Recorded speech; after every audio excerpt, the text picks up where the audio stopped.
नहीं राजीव जी, देखिए एक तो देश भर में ये बात पहुंच गई है कि भारतीय जनता पार्टी ईडी और सीबीआई को अपने पॉलिटिकल टूल के रूप में इस्तेमाल कर रही है। वो कोई जांच एजेंसी नहीं बल्कि भारतीय जनता पार्टी का कोई फ्रंटल ऑर्गेनाइजेशन है, उसके रूप में वो काम कर रहे हैं। ये बात लोगों के समझ में आ गई। जिस तरह से मुख्यमंत्रियों को गिरफ्तार किया गया, जिस तरह से अन्य विरोधी दल के नेताओं को गिरफ्तार किया गया, जिस तरह से विरोधी दल के जो नेता थे जिनके बारे में प्रधानमंत्री खुद कहते थे कि साहब इतने 1,000 करोड़ के घोटाले के आरोपी को छोड़ेंगे नहीं, या आदर्श भूमि जमीन घोटाले के आरोपी अशोक चौहान को छोड़ेंगे नहीं, और उन लोगों को भाजपा में शामिल कराया। तो ये लोगों में जन जन तक बात पहुंच गई है कि ये सीबीआई और ईडी का इस्तेमाल करते हैं।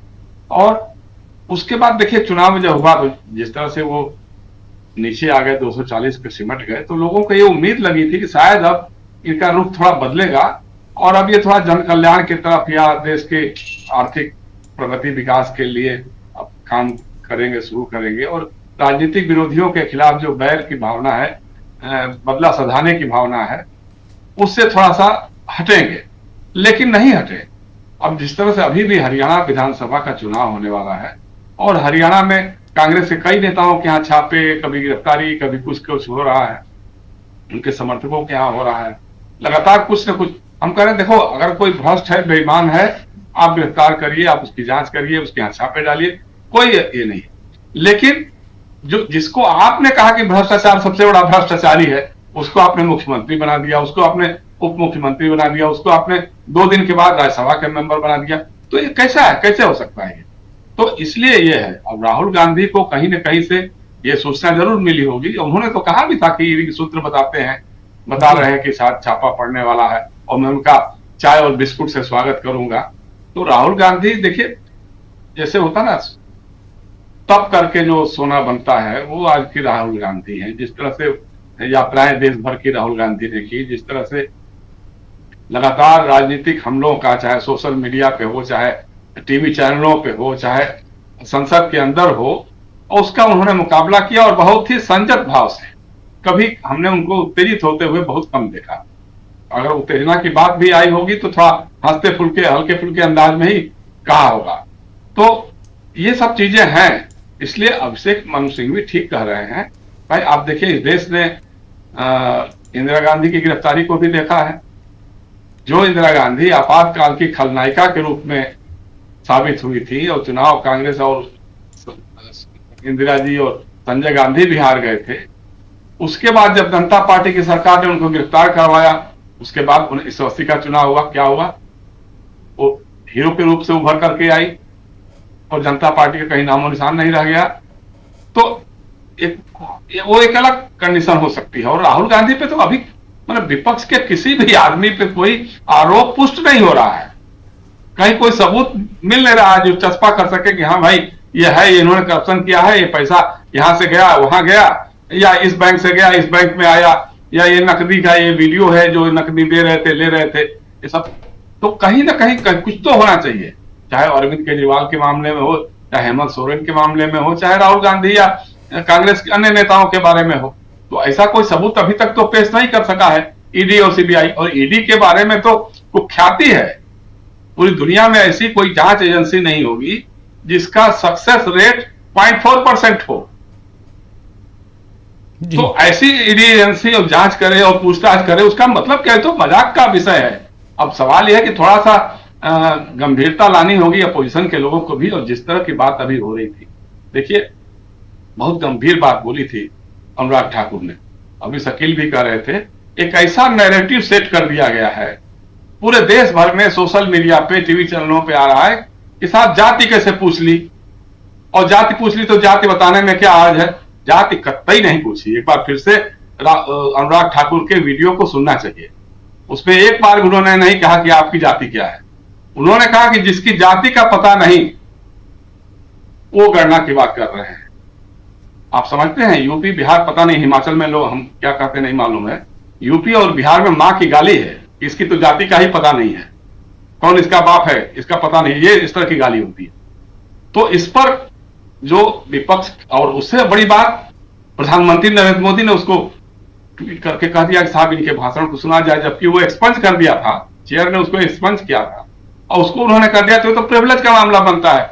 सीधे सीधे प्रधानमंत्री के ऊपर प्रिविलेज होना चाहिए कि भाई आपने उस बात को कैसे लोगों को आह्वान कर दिया सुनने के लिए जिसको कि चेयर ने स्पंज कर दिया था, ये बात है।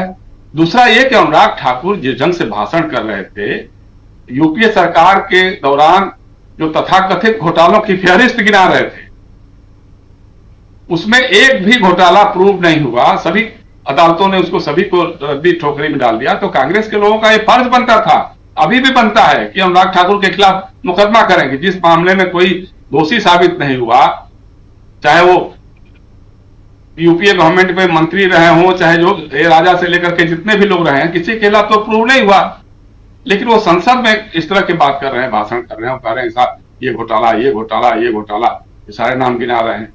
तो एक चीज है, इसको मुझे लगता है कि देखिए, जैसे अभी राहुल कह रहे थे ना, इस देश के दलित, पिछड़ों और आदिवासियों ने इसको बहुत गंभीरता से लिया है कि राहुल गांधी चूंकि हमारी बात कर रहा है, राहुल गांधी कह रहा है कि जाति की जनगणना, जाति पर आधारित जनगणना होनी चाहिए, इसलिए सारे के सारे लोग जो हैं, जो तथाकथित उच्च वर्ण के हैं या सवर्ण हैं, जो भी कहिए, या सवर्ण मानसिकता वाले हैं, सवर्ण तो हम लोग भी हैं, लेकिन हम लोग तो खुलेआम समर्थन करते हैं, सामाजिक न्याय का भी समर्थन करते हैं और जाति जनगणना का भी करते हैं। भाई पता लगने दो ना, क्या हुआ कि 52 से लेकर के अभी तक जो विकास की किरणें जहां पहुंची, वो किसके घर में ज्यादा पहुंची, किसके घर में पहुंची ही नहीं, इसके बारे में पता तो लग जाए, क्या दिक्कत है उसमें? डरना क्या है, घबराना क्या है?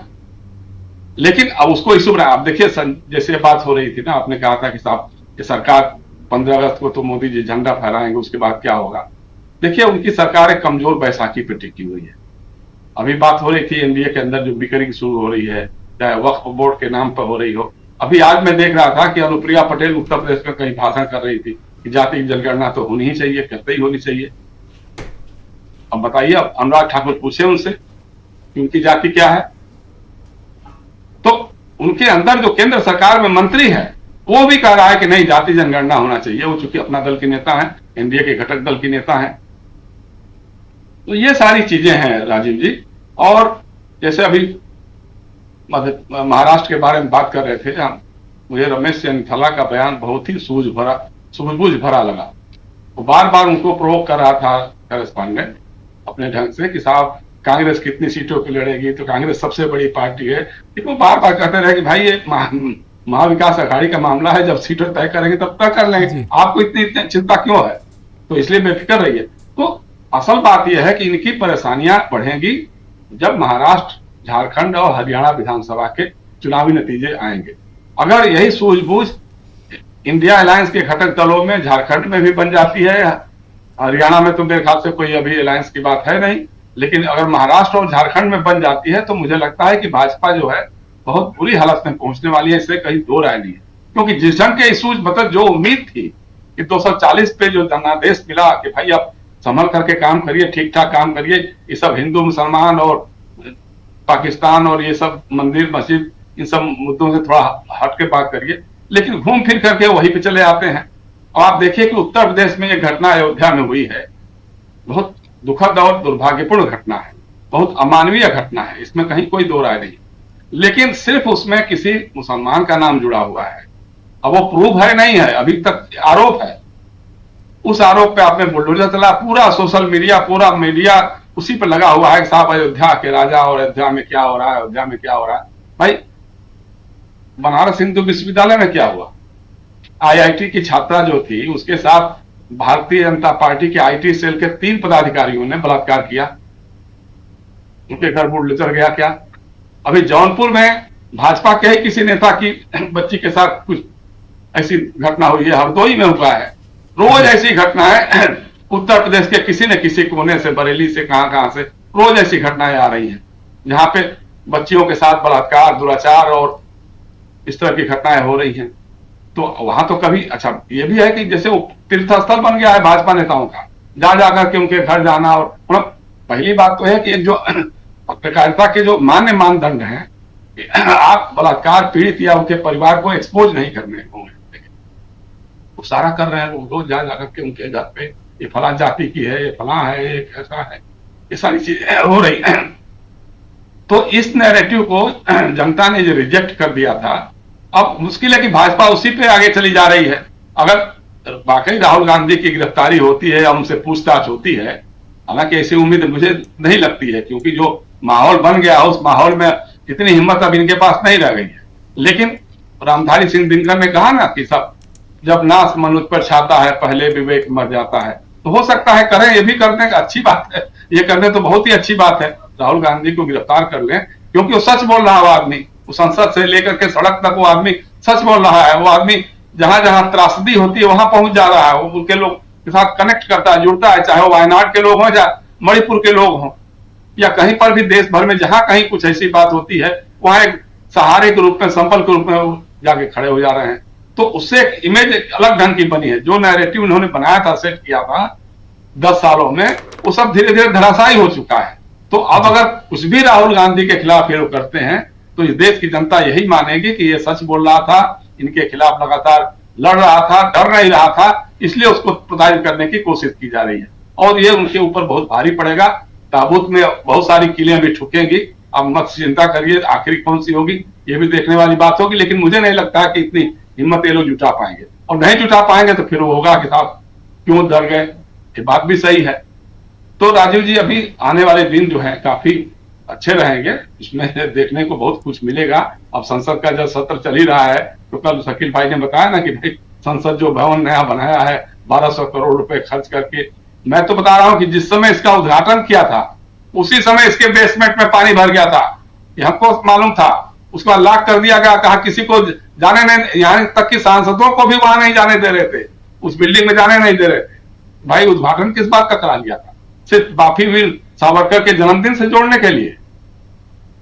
तो ये चीजें होगी, अभी सब चीजें उठेंगी, इसमें वायनाड भी आएगा, संसद की नई इमारत भी आएगी और बहुत सारे इशूज जो आएंगे छात्रों पे, नौजवानों पे, जो नीट के पेपर का मामला था, या जिस तरह से दिल्ली में जल भराव हो गया है उसमें बच्चे मरे हैं, या इस तरह के और देश भर में जितनी सड़कें जैसे टूट रही हैं। आज सहारनपुर के बारे में देख रहा था कि 12 फुट नीचे सड़क धंस गई, 1 साल पहले बनी थी, उसका उद्घाटन हुआ था।